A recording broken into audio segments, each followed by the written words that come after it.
আসসালামু আলাইকুম সুপ্রিয় গাইস, আজকে আমি যাচ্ছি শহর গোবিন্দপুর বাবলু কাকার লেয়ার ফার্মে। চলে আসছি ফার্মের কাছে। ফার্মে ঢোকার আগে যে কাজটি আমাকে করতে হয়, প্রথমে জীবাণুনাশক স্প্রে দিয়ে শরীর ভালো করে স্প্রে করে নিতে হয়, মাথা থেকে পা পর্যন্ত স্প্রে করে নিতে হয়। এরপর আমি ব্যাগ থেকে ভ্যাকসিন গানটি বের করে নিচ্ছি। ভ্যাকসিন গান বের করার পরে ভ্যাকসিন গানের মাথায় সুন্দর করে নিডেলটি লাগিয়ে নিচ্ছি। নিডেলটি এমনভাবে লাগাতে হবে যাতে খুলে না পড়ে যায়, সুন্দরভাবে একটু মোচড় দিয়ে সুন্দর করে আমি বিসমিল্লাহ বলে ভ্যাকসিন শুরু করেছি। দেখেন সুপ্রিয় দর্শক, কিভাবে ভ্যাকসিন পুশ করতে হয়। ভ্যাকসিন পুশ করার সময় অবশ্যই আপনাকে ভালোভাবে সতর্কতার সাথে ভ্যাকসিন পুশ করতে হবে, যাতে কোনোভাবেই মাংস ব্যতীত হাড়ে ঢুকে না যায়। হাড়ে ঢুকে গেলে কিন্তু অবশ্যই আপনার মুরগি ল্যাংড়া হয়ে যাবে।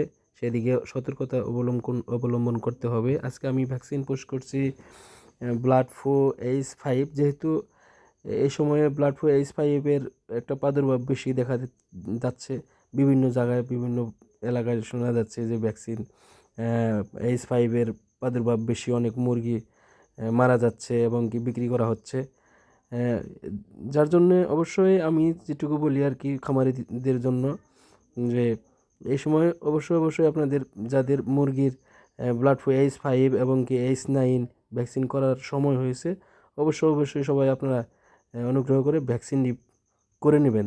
ভ্যাকসিন পুশ করার আগে একটা জিনিস চিন্তা করবেন, সবসময় একটা জিনিস খেয়াল রাখবেন, যাতে আপনার মুরগি সম্পূর্ণ সুস্থ থাকে। এদিক দিয়ে খেয়াল রাখবেন ইনশাল্লাহ। ধন্যবাদ সবাইকে।